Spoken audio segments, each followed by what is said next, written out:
ወንድ ልጅ ወልደ ወንዳ ወንድ መሆን ካቃተው ለ4 እና ለ5 ዓመት ወደ ራሺያ ላከው። ከዛ በኋላ እርሳው ወንድ አድርገን እንመልስልሃለን። አንድ አይነት የሰዓት አቆጣጠር ያላት ግዙፏ የዓለማችን ትልቁ ሀገር ራሺያ። እንደዚህ አይነት ስልጠናዎችን እኔ በህይወቴ አይቼ አላቅም። ለሀገሬ ኢትዮጵያ ከመመኝላቸው ነገሮች እንደዚህ አይነት ዘመናዊ ነገሮች ናቸው። ወንዶች ወንድ ወደሚሆኑበት የወታደር ካምፕ ነው የተገኘው። በርካታ ተራሮችን ወተን አቀበቶችን ወርደን በጫካ ውስጥ ጉዞ እያደረግን እንገኛለን። ዓለም ላይ ትልልቅ ግኝቶች የሚገኙት በወታደር ቤት ነው።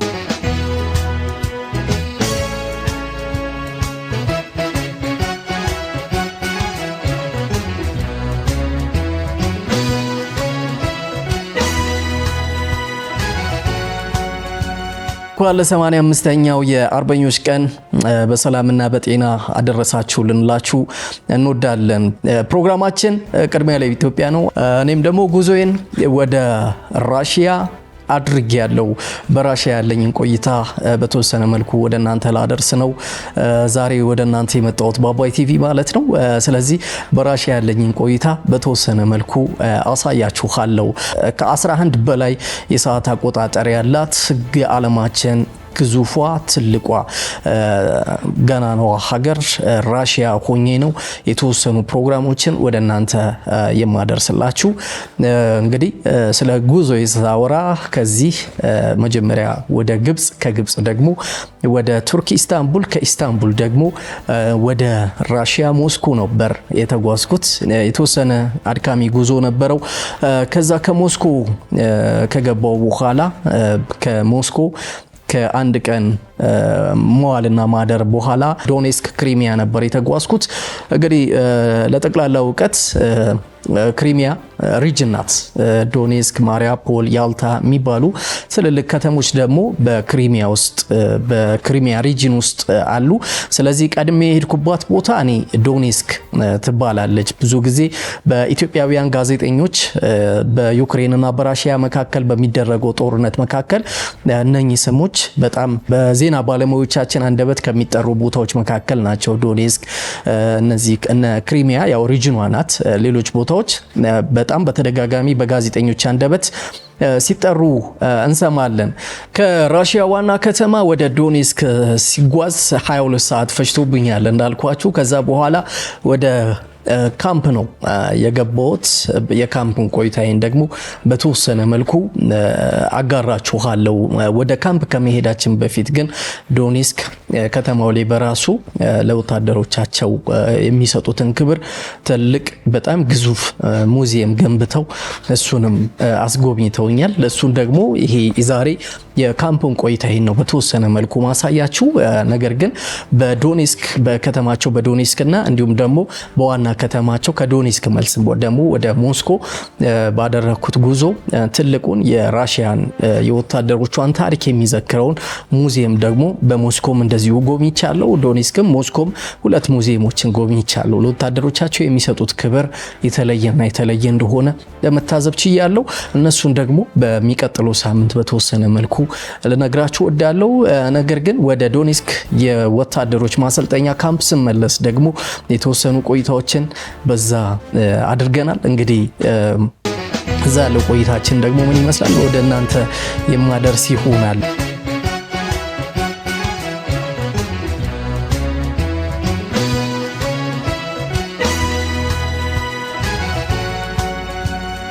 ሰላም ጤና ይስጥልኝ። የተወዳችሁና የተከበራችሁ አድማጭ ተመልካቾቻችን የከበረ ሰላምታችን ከያላችሁበት ይድረሳችሁ። አባይ ቲቪ ላይ ያላችሁት ፕሮግራማችን ደግሞ ቅድሚያ ለኢትዮጵያ ነው። ከዚህ በፊት እንደቀደሙት በኢትዮጵያ የወታደር ካምፖች ላይ አይደለም ያለሁት። አሁን ያለሁት በራሺያ ከዶኔስክ ከተማ ውጪ በብዙ ተጉዘን ከዶኔስክ ከተማ ውጪ ባለ የወታደር ካምፕ ውስጥ ነው ያለሁት። እዛ ያለውን ቆይታዬን ለእናንተ በአባይ ቲቪ ቲቪ አደርሳችኋለሁ። ቆንጆ ጊዜ ይኖረናል ብለን ተስፋ እናደርጋለን። በራሽኛ ራሽያኖች የሚሉት አባባል አለ። ወንድ ልጅ ወልደ ወንዳ ወንድ መሆን ካቃተው ለ4 እና ለ5 ዓመት ወደ ራሽያ ላከው፣ ከዛ በኋላ እርሳው ወንድ አድርገን እንመልስልሃለን የሚል አባባል አላቸው። ወንዶች ወንድ ወደሚሆኑበት የወታደር ካምፕ ነው የተገኘሁት። በርካታ ነገሮች ይኖሩናል ብዬ ተስፋ አደርጋለሁ። አባይ ቲቪ ላይ ነው ያላችሁት። ፕሮግራማችን ደግሞ ቅድሚያ ለኢትዮጵያ ነው። ስለዚህ ቆይታችንን በዛ እናደርጋለን። አብራችሁኑ ነው።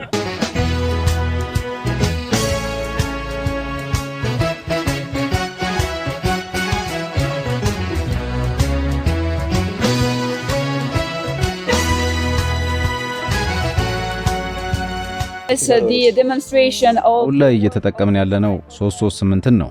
ተኩሱም በ800 እና በ1000 ሜትር ርቀት ላይ ነው የሚሆነው። አካባቢውን የመለየት ስራ ደግሞ በ1 ኪሎ ሜትር ርቀት ላይ አደገኛ ምልክት 533 ርቀቱ 8008636304 በጋራ እየሰራን ነው።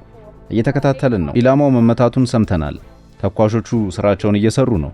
ታዛቢውን በቀጥታ እገዛ እያደረገ ነው። ሁለት መሳሪያዎቹ 6633 ርቀቱ 80009900605 በታዘዝነው መሰረት እየሰራን ነው። ዝግጁ ነን። እየተከታተልን ነው።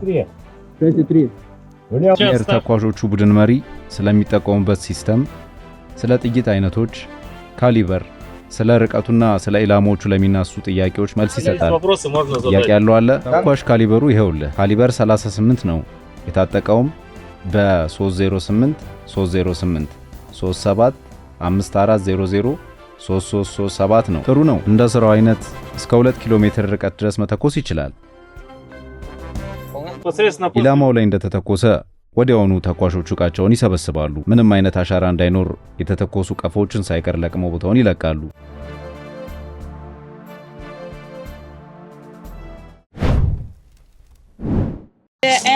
ለቀጣዩ ነጥብ እንል። እዚህ ጋር የኮርኔት ጸረ ታንክ ሚሳኤል አለ። አሁን አስተማሪው ስለ መሳሪያው አቅምና ቴክኒካዊ መረጃዎችን ባጭሩ ይነግራቸዋል። ከፊታቸው ያለው የኮርኔት ጸረ ሚሳኤል ሲስተም በርቀት መቆጣጠሪያ የሚሰራ እንደ ታንክ የጦር መኪኖችና የጠላት ምሽጎችን ለመምታትና ለማውደም ነው። ይህ ሲስተም በማንኛውም የአየር ሁኔታ በቀንም ሆነ በሌሊት በልዩ መመልከቻው አማካኝነት ይሰራል።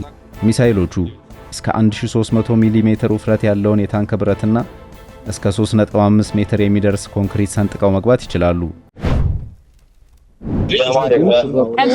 በራሽያ ውስጥ ያለው ስልጠና እንደቀጠለ ነው። ይሄን ቀደም ሲል ያያችሁ ትልቁን መሳሪያ ከደቂቃዎች በኋላ ይተኮሳል። ታርጌቱ ግን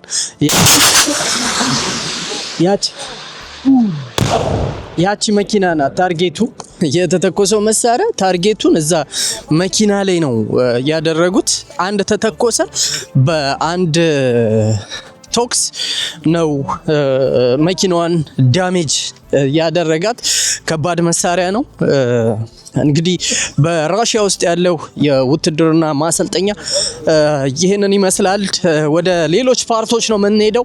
በጣም ከባባድ መሳሪያዎች አሉ። በትዕዛዝ የተሰጠው ነገር ምንድነው?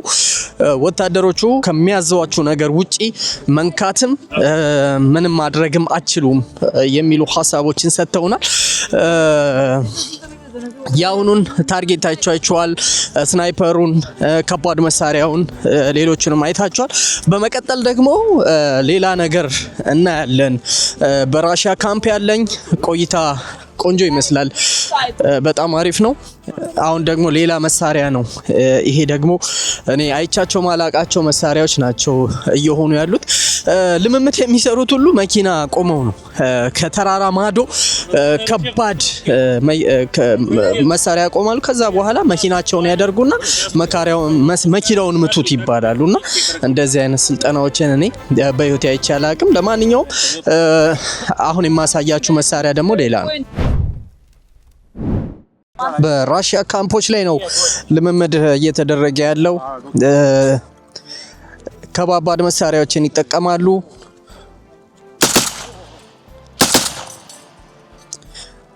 ጮቱ ከባድ ነው ያው ለጆሮ። እዛ ማዶ ላይ ይሄው ሊታያችሁ አይችልም እንጂ ታርጌቶቹን መጥቷል ኦሬዲ። እዛ አካባቢ አሁን እየጨሰ ነውና ታርጌቶቹን ማግኘት ችሏል በጣም ርቀት የተነሳ ካሜራዬ መውሰድ አልቻለም። በአይን ግን ይታያል። በጣም ለጆሮ ከባድ በጣም ይሄ የምታዩት ቀጥሎ የሚተኮሰው መሳሪያ ድምጽም ሆነ ጭስ የለውም። ትልቁ አድቫንቴጅ ይሄኛው ነው የሚሉ ሐሳቦችን ነግረውናል። ተተኮሰ ማለት ነው። ድምጽም የለውም ጭስም የለውም እና የሆነ ቦታ ላይ ሄዶ አርፎ ጥቃት ያደርሳል ማለት ነው። ይሄ አሁን የምታዩት መሳሪያ ጸጥ ያለ ነው፣ ግን የሆነ ተራራ ላይ ሄዶ ሲጨው ነው የምታዩትና እንደዚህ አይነት የዛ ሄዶ ከተራራ በኋላ ድምጽ ሰጥቶ ጮኋል። ይሄ በጣም ጸጥ ያለ ጥቃት ማድረስ ይችላል። ይሄ አሁን የምታዩት መሳሪያና ምንም አይነት ድምጽ ምንም አይነት ጭስ የለውም። ይሄ ደግሞ ሌላ መሳሪያ ነው። አሁንም ተራራ ማዶ ሄዶ ነው የሚጮው። የት እንደሚያርፍ ምን ያህል ርቀት ላይ እንዳለ ላቅ አልችልም። ለሀገሬ ኢትዮጵያ ከመመኝላቸው ነገሮች እንደዚህ አይነት ዘመናዊ ነገሮች ናቸው። በርካታ ነገሮችን እያየን እንገኛለን። በራሺያ የወታደር ማሰልጠኛ ውስጥ እንደቀጠሉ ናቸው። እየተተኮሱ ናቸው። ሰው አልባ መሳሪያዎች፣ ጭስ አልባ መሳሪያዎች፣ ድምጽ አልባ መሳሪያዎች፣ ድምጽ ያላቸው፣ ድምጽ የሌላቸውን በስፋት እያየን እንገኛለን። እንግዲህ በጣም ተገርም ያለው ባለው የቴክኖሎጂ ልህቀት ራሺያ እዚህ ደርሳለች። በመጀመሪያም ጠንካራ ከዓለም ሀገራት መካከል ጠንካራ ስትሮንግ ሚሊተሪ ካላቸው ሀገሮች መካከል አንዷ ራሺያ ናት። እንግዲህ የደረሱበትን የቴክኖሎጂ ልህቀት በዚህ ልክ እያሳዩን ይገኛሉ። አድማጭ ተመልካቾቻችን አባይ ቲቪ ላይ ያላችሁት ፕሮግራማችን ደግሞ እንደቀጠለ ነው። ራሺያ በእጅጉ እያስደመመች ነው። ስትሮንግ ሚሊተሪ ፎርስ እያየን እንገኛለን። ከባባድ መሳሪያዎች መተኮሳቸውን እንደቀጠሉ ናቸው። ምቹ የአየር ሁኔታ፣ ተራራ፣ በጫካ የተከበቡ የወታደር ማሰልጠኛ ነው ያላቸው። እያሳያችሁ እንደሆነ ባለሙሉ ተስፋ ነኝ። ብቻዬን ስለሆንኩኝ ካሜራማን ስላልያዝኩኝ የሚቀረጹት ነገሮች ለእናንተ በጥሩ ይድረስ አይድረስ፣ ነገር ግን ማየት ያለባችሁን ነገሮች በተወሰነ መልኩ እንድታዩና እንድታስተውሉ ነው። ዓለም የደረሰበት የቴክኖሎጂ ልህቀት ይህንን ይመስላል። ራሺያ ከዓለም ሀገራት ጠንካራ ሚሊተሪ ካላቸው ሀገሮች መካከል አንዷ ራሺያ ናት። በራሺያ የወታደር ካምፕ ደግሞ ተአምራትን እያሳዩን ይገኛሉ። ቆይታችን ይቀጥላል። አብራችሁ እንድትሆኑ በአክብሮት ጋብዛለሁ። አባይ ቲቪ ላይ ያላችሁት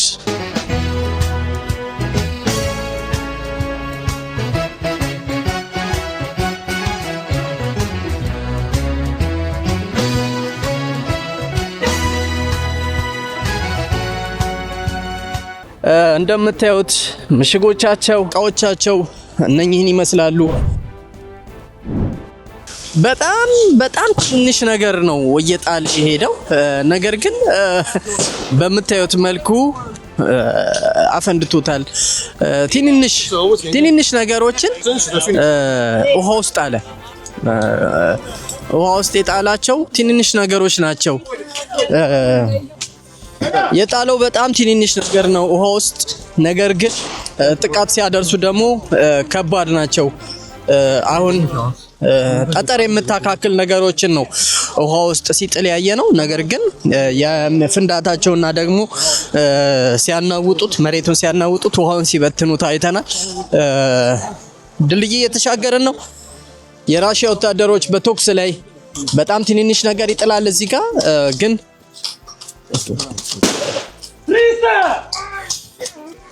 እንደምታዩቸው ነው።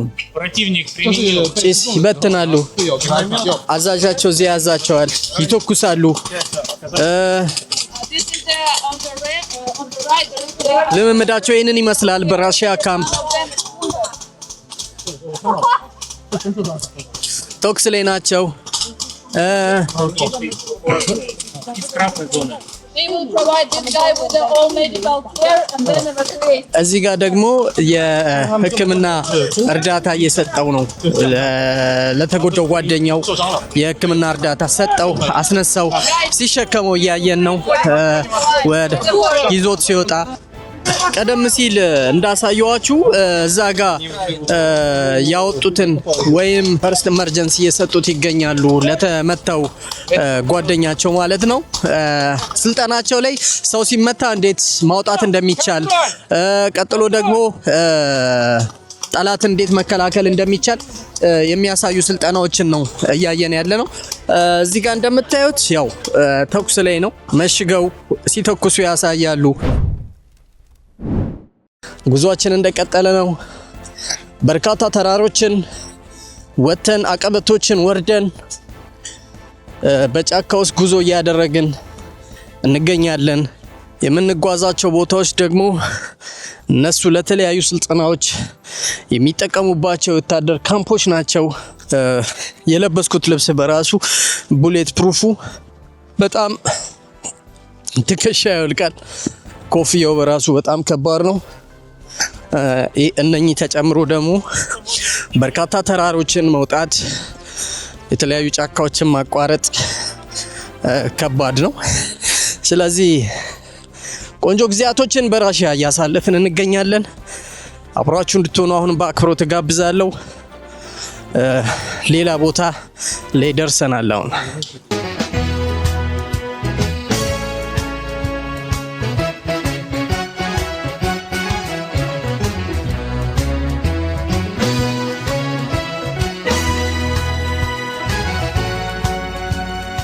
በእኛ ሀገር እነኚህ የቶክስ ወረዳ ተብለው ይጠራሉ። ተራሮቻቸው እንደምታዩት ናቸው። ትዕዛዝ ይጠብቃሉ። ፋይናሊ ሲተኩሱ እናስተውላለን ማለት ነው። ያው የተሰጣቸው ተልእኮ እዛ ከፊት ለፊታችን ተራሮች ላይ ያሉትን ነገሮች ዳሜጅ ማድረግ ነው። እየተኮሱ ወደዛ ይሄዳሉ ማለት ነው። እየተኮሱ ወደ ተራራው ነው የሚሄዱት።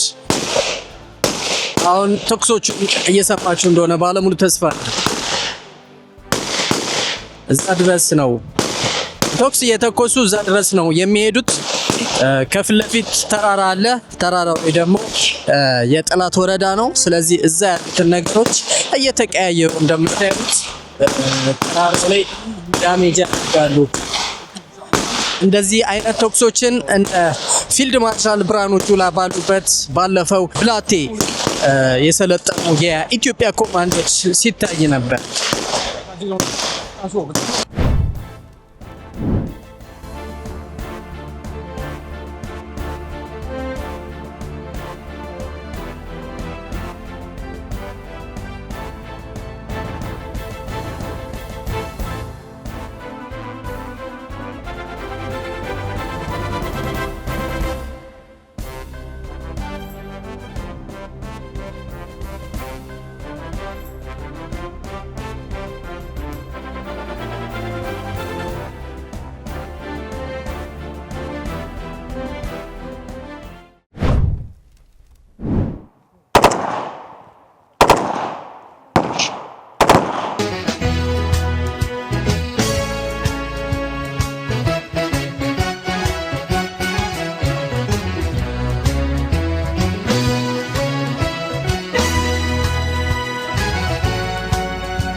በራሺያ የወታደር ካምፕ ውስጥ ነው የምንገኘው።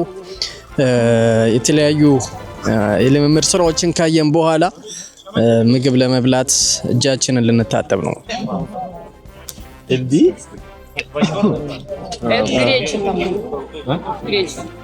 ኦኬ ቴንክ ዩ።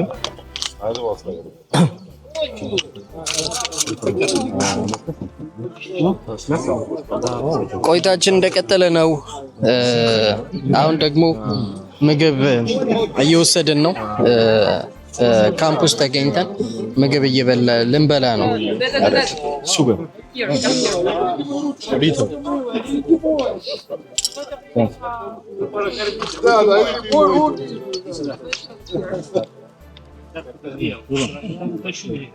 ሻይ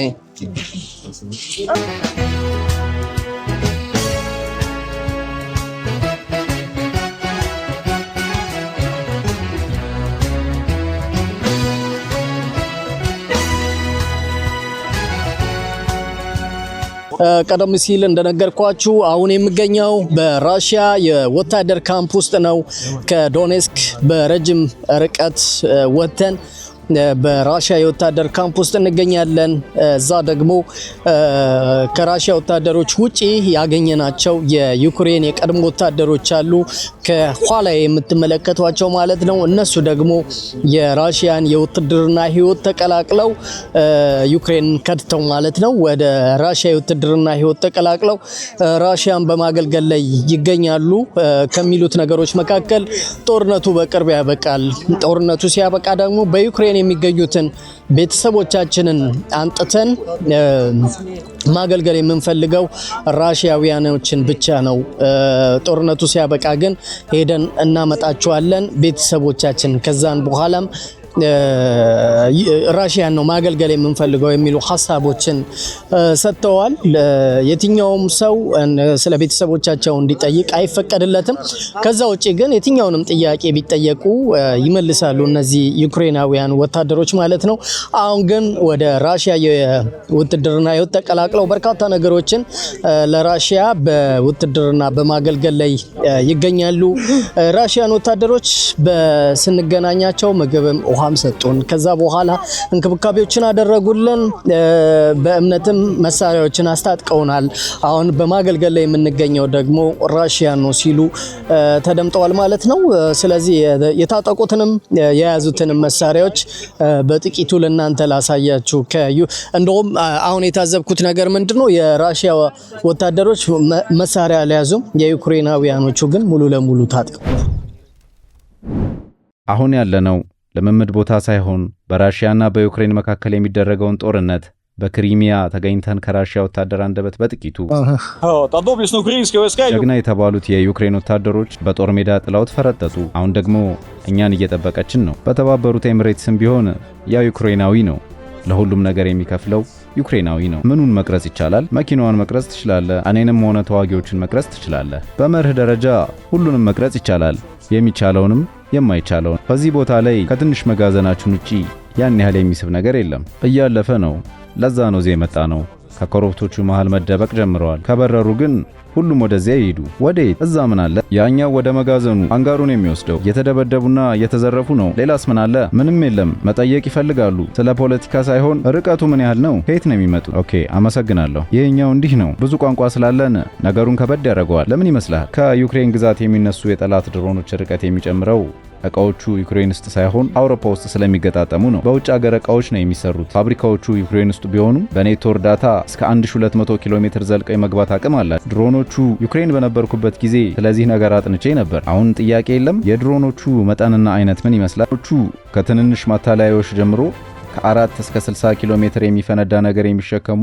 አሁን ባለው መረጃ ጠላት ስልቱን ቀይሯል። ወታደራዊ ኢላማ ከመምታት ይልቅ ሰዎችን መግደል ላይ ነው ትኩረቱ። እንደኛ አይነት በጎ ፈቃደኞችንም እያደኑ አንድ ነገር መጨመር ይገባል። መጀመሪያ ላይ እንደ ነዳጅ ማከማቻ ያሉ ትልልቅ ቦታዎችን ለመምታት የታለሙ ድሮኖች እንኳን ሳይቀር በዚያ የሚሰሩ ንጹሃን ዜጎችን ለመግደል በሚያመች መሳሪያ የታጠቁ ናቸው። ዩክሬን የሽብር ሀገር ናት የምንለው ለዚህ ነው። በዝምታ ለሚኖሩ ንጹሃን ዜጎች በጣም ሰምተሃል? ጥያቄ፣ ድሮኖችን ለመጣል ምን ታደርጋላችሁ? እንዴትስ ታመልጣላችሁ? ምን አይነት መሳሪያስ ትጠቀማላችሁ? ከትንንሽ ጠመንጃዎች ጀምሮ እዚህ ካሉ የደህንነትና የድንበር ጠባቂ ክፍሎች ጋር በቅንጅት አሰራሩ እንዴት ነው? መረጃ ትለዋወጣላችሁ ወይስ እንዴት? ዋናው ነገር ክሬሚያን በሚጠብቁ ክፍሎች መካከል ያለው መተማመንና ቅንጅት። ስለዚህ ነገር ቢቢሲ ዘግቧል። እሺ፣ በጣም አመሰግናለሁ። Anything else, guys?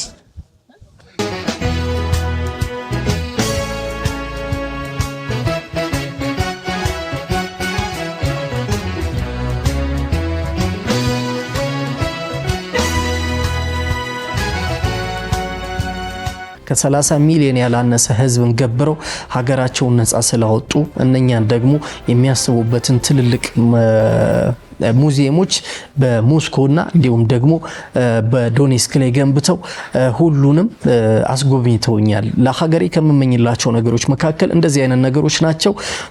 ኢትዮጵያም እስከ ባለፈው አመት ላይ እንግዲህ እስከ 11 ቢሊዮን የኢትዮጵያ ብር የሚጠይቅ ትልቅ ሙዚየም ልትገነባ ሀገራችን ደፋ ቀና እያለች ነው። ሚሊተሪው ቤት ማለት ነው። በጦር ኃይሎች ፕሮጀክቱ እንግዲህ አልፎ ስራዎች እየተሰሩ ነው። እነኝንና ሌሎች ነገሮችንም ደግሞ በሚቀጥለው ሳምንት አሳያችኋለሁ። አብራችሁኝ ስለሆናችሁ ከልብ አመሰግናለሁ። ፈጣሪ ኢትዮጵያና ህዝቦቿን አብዝቶ ይባርክ። ቅድሚያ ለኢትዮጵያ በአባይ ቲቪ ነው ወደ እናንተ ሲደርስ የነበረው። ባሪያስ በዛብህ ነበርኩ ወደ እናንተ ሲደርስ የነበረው።